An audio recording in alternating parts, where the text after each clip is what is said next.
चिराग ने अपने चाचा का पत्ता काट दिया है। तो हर तरफ चर्चा है कि चिराग एनडीए में शामिल हो गए हैं। 6 और 1 के फॉर्मूले पर चिराग पासवान गठबंधन करने जा रहे हैं। इस तरह की बातें, चर्चा जो है वो हर तरफ हो रही है। तो फिर चिराग पासवान को कैसे हरी झंडी दे दी गई, या चिराग पासवान की 15 मिनट की बैठक में यह कैसे तय हो गया?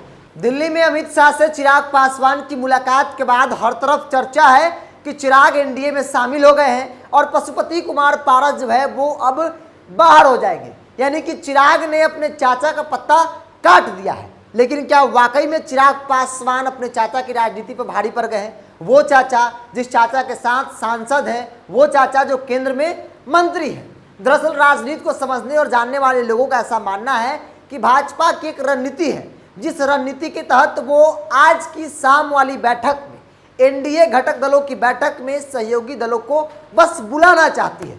इसके पीछे कई कारण हैं। अगर मुलाकात से ही सब कुछ हो जाना होता तो फिर बैठक बुलाने की कोई बात ही नहीं होती। आपको याद होगा कुछ दिन पहले बिहार की राजनीति के सबसे एक्सपायर नेता कहे जाते हैं नागमणि कुशवाहा, उससे भी अमित शाह की तकरीबन आधे घंटे तक मुलाकात हुई थी। मुलाकात आधे घंटे, चिराग पासवान की मुलाकात महज 15 मिनट की मुलाकात थी। और इसको लेकर कहा जाता है कि सीटों का समीकरण तय हो गया।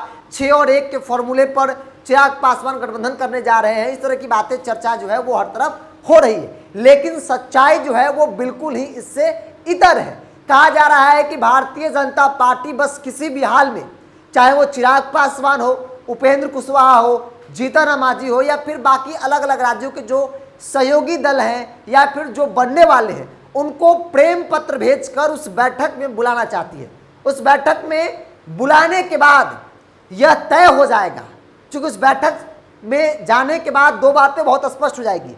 एक तो जो नेता उस बैठक में चले जाएंगे, उनका दूसरा गठबंधन में जाने का रास्ता बिल्कुल बंद हो जाएगा, यानी कि ना के बराबर। दूसरी बड़ी बात है, जो बार्गेन करने की शक्ति है, चाहे वो चिराग पासवान हो, उपेंद्र कुशवाहा हो या फिर जीतन राम मांझी हो, उनका खत्म हो जाएगा। तो ये एक रणनीति है भारतीय जनता पार्टी की। उस रणनीति के तहत बस एक ही मकसद है कि किसी भी हाल में ज़्यादा से ज़्यादा दलों को एनडीए की घटक दलों की बैठक में जो आज शाम को होने वाली है उसमें बुलाना है। और उसमें जो लोग आ गए उनका रास्ता दूसरे गठबंधन में एक तो बंद हो जाएगा, दूसरा कि बार्गेन करने का जो शक्ति है, जैसे कि चिराग की महत्वाकांक्षा बहुत ज़्यादा है कि 6+1 पर वो चुनाव लड़ेंगे। अगर 6-1 भारतीय जनता पार्टी उस पर सहमति नहीं जताती है तो वो भाजपा के साथ नहीं जाएंगे। हालांकि राजनीति को जानने समझने वाले लोग ये भी मानते हैं कि चिराग पासवान के पास भाजपा के साथ जाने के अलावा कोई विकल्प भी नहीं बचता है।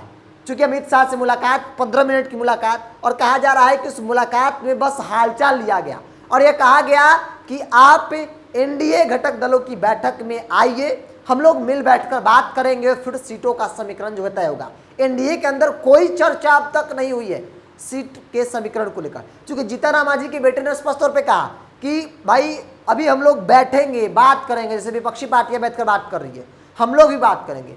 आगे की जो बैठक होगी उसमें सीट समीकरण का फॉर्मूला जो है वो तय किया जाएगा। तो फिर चिराग पासवान को कैसे हरी झंडी दे दी गई, या चिराग पासवान की 15 मिनट की बैठक में यह कैसे तय हो गया? क्योंकि अमित शाह इन दिनों हर वो छोटे नेताओं से मिल रहे हैं जिससे उनका कुनबा जो है वो थोड़ा सा भी मजबूत हो।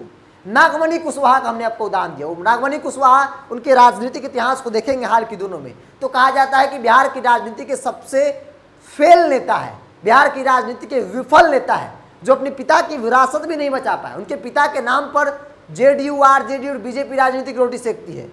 बेटा होने के, जगदेव प्रसाद के बेटा होने के बावजूद भी इनके पास एक वोट भी नहीं, ऐसा कहा जाता है। कई चुनावों में ऐसा प्रमाणित हुआ है कि इनकी जमानत तक जब्त हो गई है।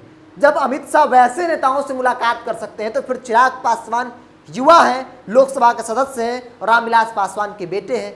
कई मायनों में चिराग से मुलाकात अच्छी खासी भाजपा के लिए फ़ायदा भी हो सकती है, क्योंकि 6% वोट है और 6% में सिर्फ चिराग नहीं है, चाचा भी हैं। वो अलग बात है कि चिराग पासवान के पास मोर देन 50% वोट प्रतिशत है, लेकिन चाचा भी अपना स्थान पासवान वोटरों पर रखते हैं। और न सिर्फ रखते हैं बल्कि कई मौक़ों पर उन्होंने प्रमाणित किया है। कई उपचुनावों को आप देख लीजिए या फिर विधानसभा चुनाव को आप देख लीजिए, चिराग पासवान कई उपचुनाव लड़े, तारापुर, कुशेश्वर स्थान, इनकी क्या स्थिति रही? पासवान बहुल क्षेत्र होने के बावजूद भी चिराग को वो वोट नहीं मिल पाता है, 1/3 भी वोट नहीं मिल पाता है, बल्कि चाचा जिस गठबंधन में होते हैं उस गठबंधन की जीत भी हो जाती है। तो कई ऐसे मौके पर चाचा ने यह प्रमाणित किया है कि भाई वोट मेरे पास भी है। वो अलग बात है कि रेशियो 60 और 40 का हो सकता है, लेकिन चाचा भी पासवान वोटरों में अपना स्थान रखते हैं। और जो चर्चा है, ये चर्चा का कोई मतलब नहीं रह जाता है, क्योंकि अब जो करीब से राजनीति को देखते और समझ रहे हैं उनका स्पष्ट मानना है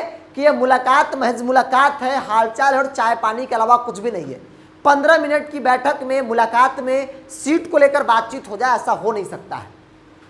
नागमणि कुशवाहा जो राजनीति के सबसे फेल नेता है, उनसे अमित शाह आधा घंटे मुलाकात करते हैं, लेकिन चिराग पासवान को महज 15 मिनट की मुलाकात। और जिसके बाद एक माहौल बनाया जा रहा है कि चिराग ने चाचा का पत्ता काट दिया, चिराग 6 और 1 के समीकरण पर इनका वोट सेट हो गया, गठबंधन हो गए। वो अलग बात है कि जेपी नड्डा ने ट्वीट कर ये लिख दिया कि चिराग पासवान एनडीए में आ गए हैं, वापसी कर रहे हैं, एनडीए में उनका स्वागत है। हालांकि वो एनडीए में शुरुआती दौर से अपने मुंह से खुद से वो एनडीए में रहे हैं, हर वो मुद्दों पर भाजपा का समर्थन करते रहे और मोदी के हनुमान भी कहे जाते हैं। तो ऐसे में अमित शाह से मुलाकात कोई बड़ा विषय नहीं है। भाजपा बस इतना चाहती है कि किसी भी हाल में अगर फोन करना पड़े प्रधानमंत्री को, किसी नेता को, वो भी करने को तैयार है। लेकिन आज की शाम एनडीए की घटक दलों की बैठक में ज्यादा से ज्यादा लोगों को जोड़ना है, बैठाना है।